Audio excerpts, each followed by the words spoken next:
Cornerstone Church. Today we are in our last daily devotional from the book of Colossians. We're going to be in chapter 4 in verses 5 and 6 today.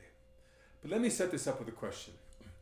Have you ever had someone come tell you the truth, and that truth was difficult to hear, but they said it in a manner that made it even harder to hear? They were rude or unkind.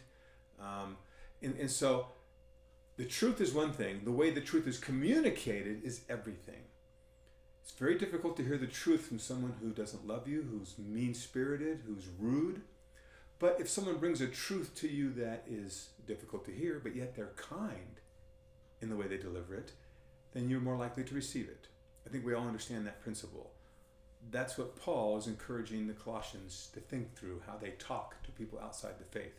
Remember yesterday it was all on prayer, being diligent in prayer, being alert, being watchful, and praying for opportunities to share the gospel.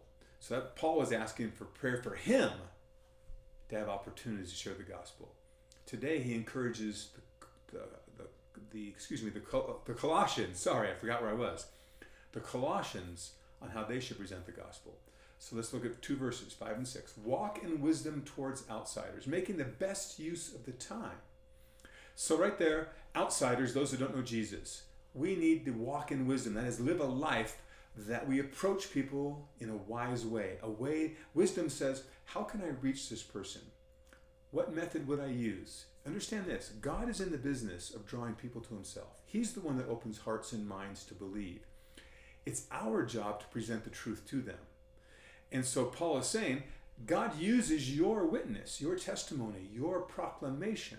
Do it in a manner that makes it useful to God to use it so we don't mess it up.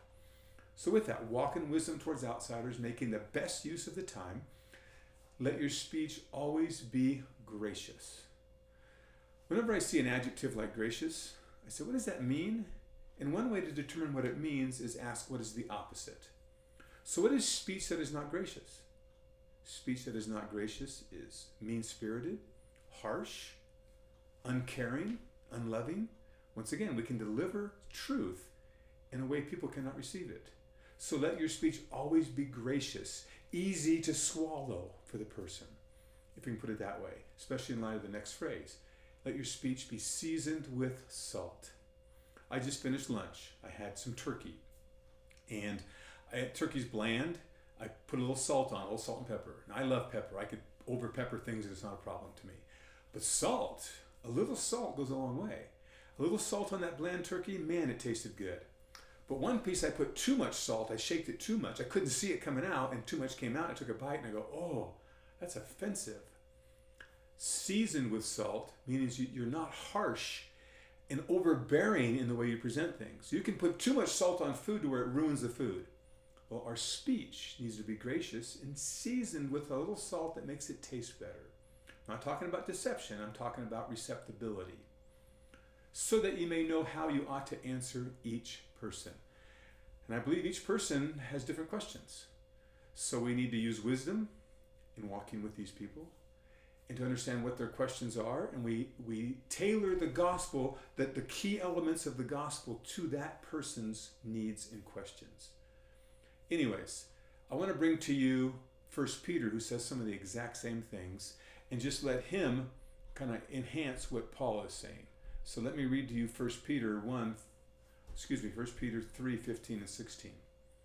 Peter says this, but in your hearts honor Christ the Lord as holy, always being prepared to make a defense to anyone who asks you for the reason for the hope that is in you, yet do it with gentleness and respect.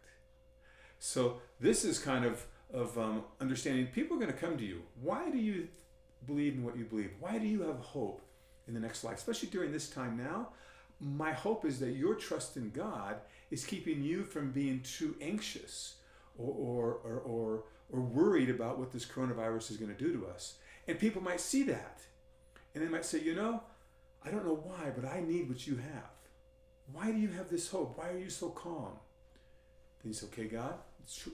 I call it a Nehemiah prayer. When the king asked Nehemiah, why are you so downtrodden? He says, he asked a prayer from God, then he answered the king. God, use me right now. Give me the words I need. Then it says, give them an answer, but with gentleness and respect.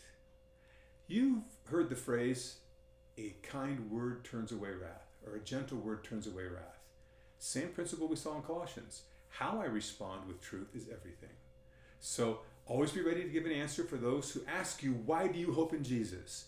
But do it with gentleness and respect.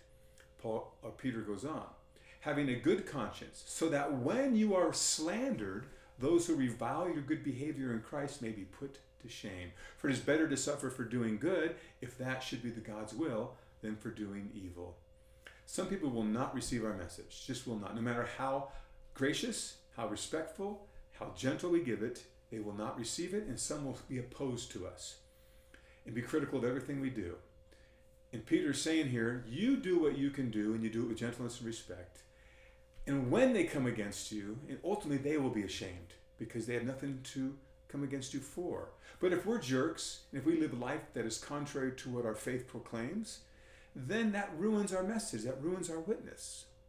So Paul and Peter both, be wise towards outsiders, be gracious with them, with respect and gentleness, answer their questions, present the gospel in a way it can be received. And that is the way Paul ends Colossians. And this has been a fun ride through the book of Colossians. What I'd like to do now is I'd like to move on to the book of 1 Thessalonians, which is the next book. So tomorrow we're going to start 1 Thessalonians. I look forward to that. So have a great day and week being gracious, gentle, and respectful to those outside the faith. Talk to you tomorrow.